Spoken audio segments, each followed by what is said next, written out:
चुनाव वाले पूछ रहे हो। हाँ, आगामी चुनाव है, सरकार एक चुनाव एक देश का एक देश एक चुनाव की तो देश के प्रधानमंत्री जी बात कर रहे हैं, वो विषय तो आगे का है।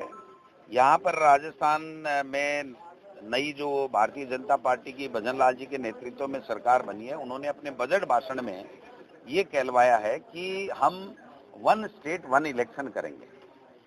ये कहना बहुत आसान है, कर नहीं पाएंगे, क्योंकि जो कानून है वर्तमान में वो केंद्रीय कानून है पंचायती राज का, और केंद्रीय कानून में कोई संशोधन जब तक नहीं हो सकता, जब तक आप चाहे जैसे मनमर्जी से नहीं कर सकते।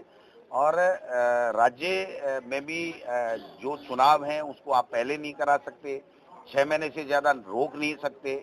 सरकार कवायद कर रही है, लेकिन सरकार की कवायद मुझे कहीं न कहीं ये लग रही है कि इनको भय है, डर है कि हम चुनाव जीत नहीं पाएंगे और हमारी छवि और ज्यादा खराब हो जाएगी।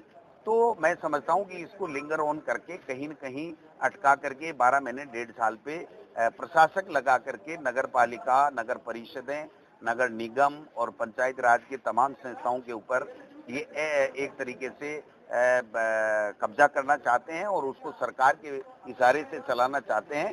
उसका हम लोग पुरजोर विरोध करेंगे। एक चुनाव और एक स्टेट करें, हमें आपत्ति नहीं, बट वो कर नहीं पाएंगे तो प्रशासक लगा करके आप 1.5 साल पंगु करना चाहते हो, जनप्रतिनिधियों को घर बैठाना चाहते हो, ये कतई मैं समझता हूं कि कोई स्वीकार नहीं करेगा, हम लोग स्वीकार नहीं करेंगे। अभी तो मुझे लग रहा, वो एक कहावत है ना कि पूत के पग पालने ही दिख जाते हैं। तो इनका जो 9 महीने का कार्यकाल है वो बिल्कुल फ्लॉप है। पूरे तरीके से राजस्थान की सरकार कोई काम नहीं कर पा रही है, ब्यूरोक्रेसी पूरी तरीके से हावी है, जनप्रतिनिधियों की चल नहीं रही है।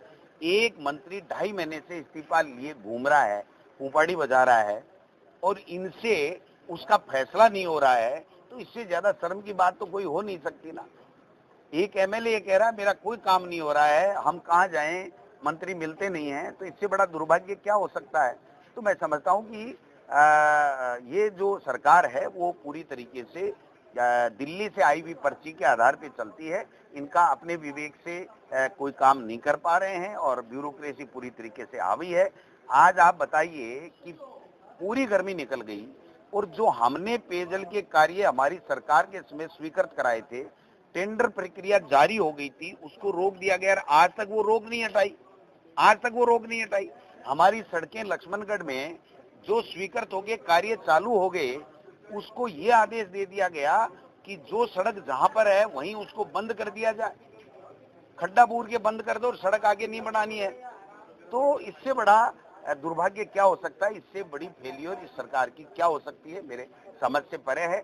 मैं लक्ष्मणगढ़ की जनता को विश्वास दिलाता हूं कि मेरे नगर पालिका के चेयरमैन जी, पार्षद, हमारे प्रधान जी, हमारे पंचायत समिति मेंबर, हमारे सरपंच, तमाम सब लोग मिलकर के जो काम होने वाले जनता के वो कराएंगे। और राजस्थान सरकार अगर कोई रोड़ा अटकाएगी, राजनीतिक आधार पे किसी कार्य को बंद करेगी, तो उसको हम बंद नहीं होने देंगे, उसको पुनः संघर्ष करेंगे, चाहे वो सड़क हो, चाहे वो राजस्थान की विधानसभा।